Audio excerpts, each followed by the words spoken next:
Assalamualaikum warahmatullahi wabarakatuh. Selamat pagi ya saudara-saudara sekalian. Kita lanjutkan pembelajarannya pada bagian teks prosedur kompleks ya. Tapi kita akan coba mengerjakan mengenai latihan soal akhir babnya. Oke, di sini ada sebuah bacaan ya. Cara menjadi eksportir bagi pemula. Kata eksportir mungkin kedengaran keren, dalam benak Anda bisa jadi timbul pemikiran bagaimana proses menjadi eksportir. Setelah itu timbul pertanyaan apakah mudah dan bagaimana caranya dan seterusnya ya. Bagian tujuan dalam teks prosedur tersebut terdapat dalam paragraf. Untuk bagian tujuan itu bisa kita lihat kalimat ini kalau ada kata-kata pertama, kedua, ketiga itu kan berarti langkah kerja ya atau tahapan ya, berarti itu bukan tujuan. Nah, tujuannya berarti kan kemungkinannya adalah yang paragraf 1, 2, dan 3. 1 saya rasa tidak mungkin, ini hanya sebatas pendahuluan saja. Nah, kemungkinannya adalah kedua dan ketiga. Oke, kita tinjau satu persatu. Jika Anda bercita-cita menjadi pengusaha eksportir, pengetahuan langkah-langkah yang disajikan berikut ini sangat bermanfaat. Hal itu dapat digunakan sebagai wawasan dan investasi pengetahuan untuk diterapkan. Nah, ini merupakan tujuan. Tapi coba kita cross check yang paragraf ketiga. Generasi muda Indonesia perlu memiliki jiwa-jiwa kewirausahaan baik skala lokal, nasional maupun internasional. Sebelum menggeluti dunia eksportir perlu diketahui terlebih dahulu cara untuk menjadi eksportir pemula. Untuk menjadi eksportir, langkah-langkah yang harus dipenuhi sebagai berikut. Nah, ini bukan tujuan. Jadi jelas jawabannya adalah yang B ya, yang paragraf kedua yang berisi mengenai tujuan. Kemudian yang kedua, pihak yang didasar dalam tulisan teks prosedur tersebut adalah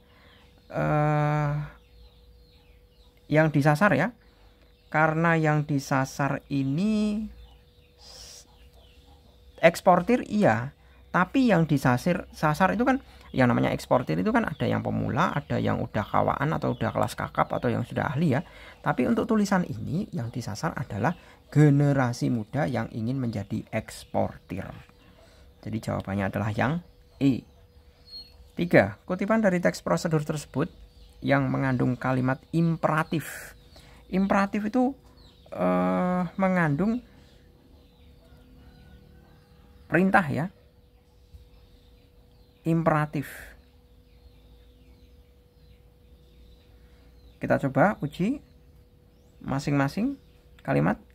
Kata eksportir mungkin kedengaran keren. Tidak ada perintahnya.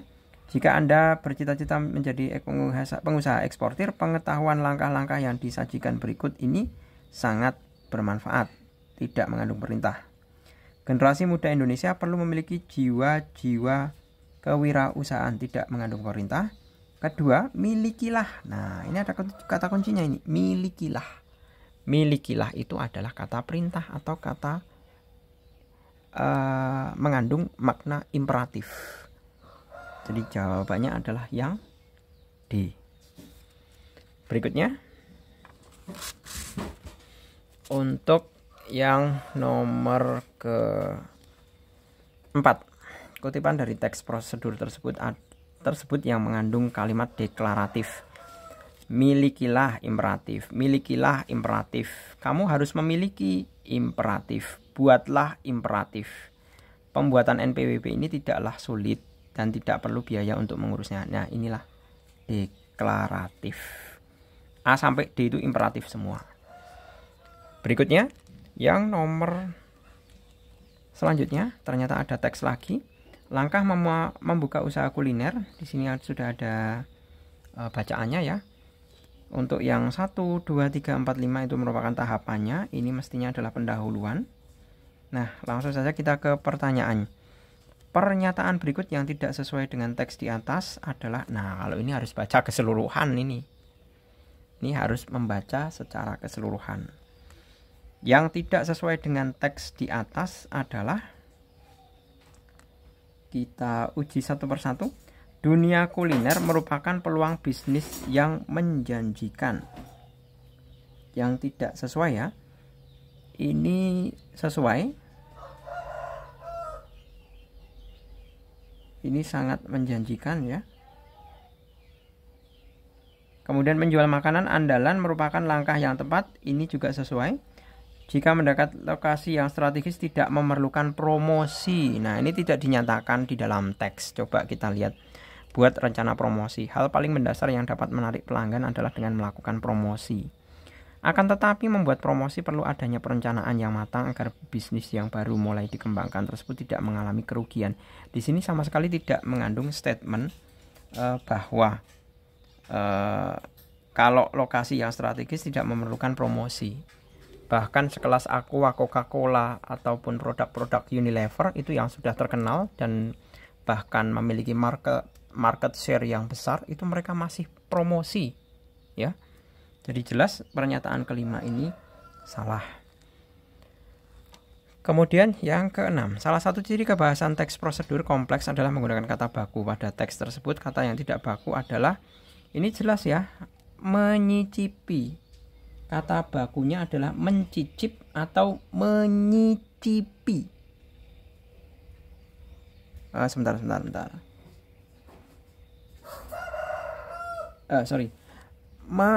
Mencicip. Sebentar, saya kata baku saya carikan dulu literaturnya.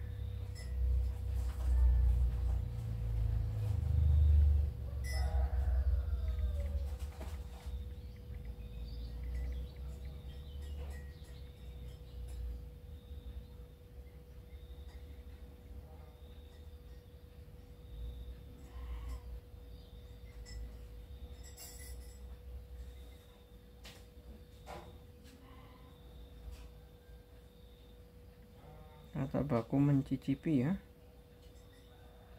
Mencicip dan mencicipi. Jadi menyicipi itu enggak ada, ya. Di sini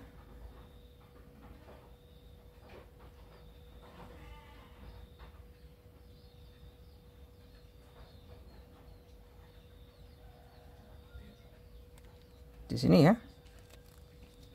Ini kata dasarnya cicip, mengicip, mencicip, mencicipi. Tidak ada menyicipi, itu tidak ada. Jadi itu tidak baku. Sudah benar tadi. Jadi yang tidak benar adalah yang A. Kemudian yang ketujuh, kutipan teks di bawah ini yang memuat adverbia. Adverbia itu kata keterangan ya. Kita cross-check, bagian ini menjadi penting dalam bagian bisnis kuliner. Hal paling mendasar yang dapat menarik pelanggan adalah dengan melakukan promosi. Nah, ini ada kata kuncinya dengan. Dengan itu adalah adverbia yang menunjukkan cara atau kata keterangan cara. Seperti itu. Jadi jelas ya, yang jawabannya adalah yang B. Dengan kata kuncinya di sini ada kata dengan. Kemudian yang ke-8, ciri kebahasaan yang tidak muncul dalam teks prosedur kompleks di atas adalah, nah, kalau imperatif, ini nomor 8 ya, imperatif ada ya.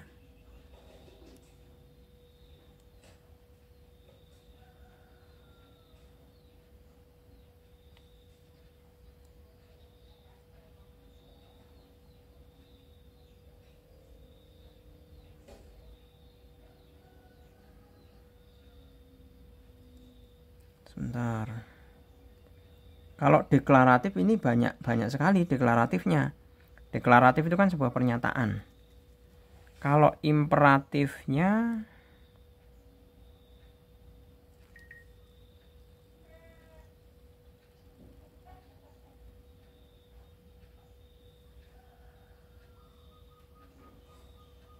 ini imperatif ini. Pasalnya dunia kuliner yang erat hubungannya dengan kebutuhan deklaratif ini.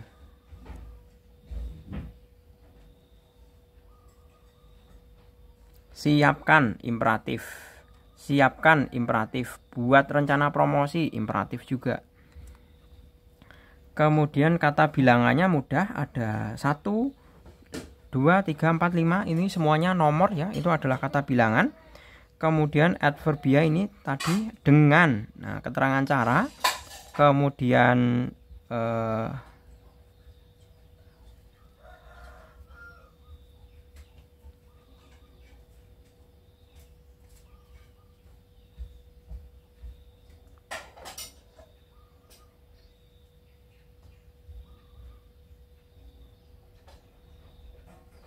Ya, dengan aja ya itu ya.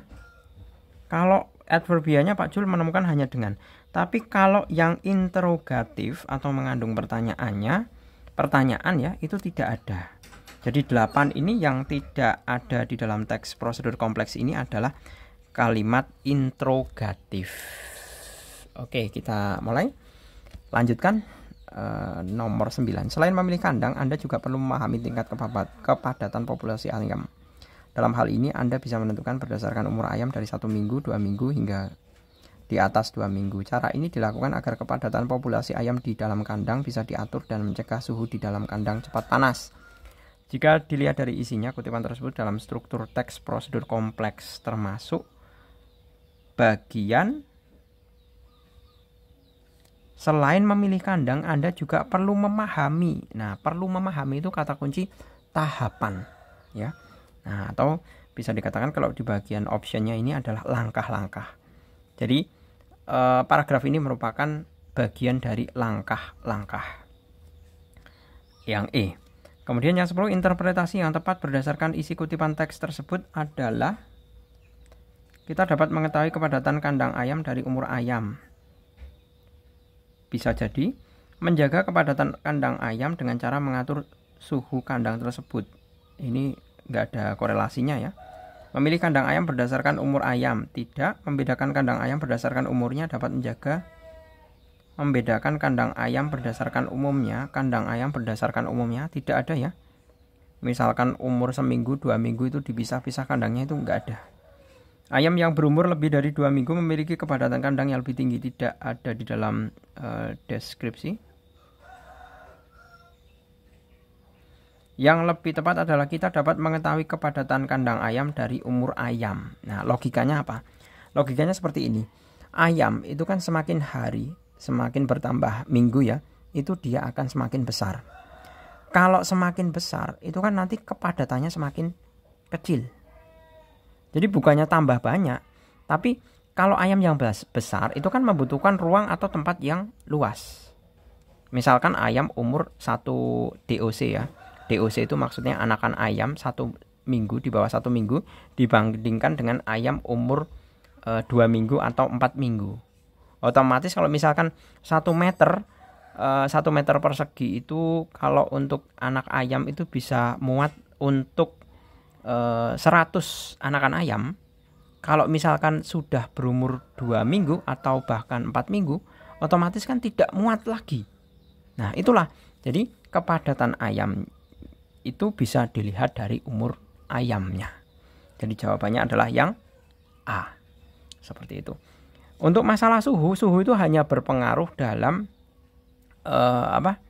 kalau semakin padat sebuah kandang itu otomatis kan kebutuhan oksigennya semakin tinggi, karena ayam itu kan juga makhluk hidup, sehingga kalau terlalu padat itu akan mengakibatkan suhu kandang menjadi panas. Jadi nggak ada korelasinya terhadap kepadatan ayam. Kalau masalah kepadatan ayam yang sangat berkontribusi itu adalah umur.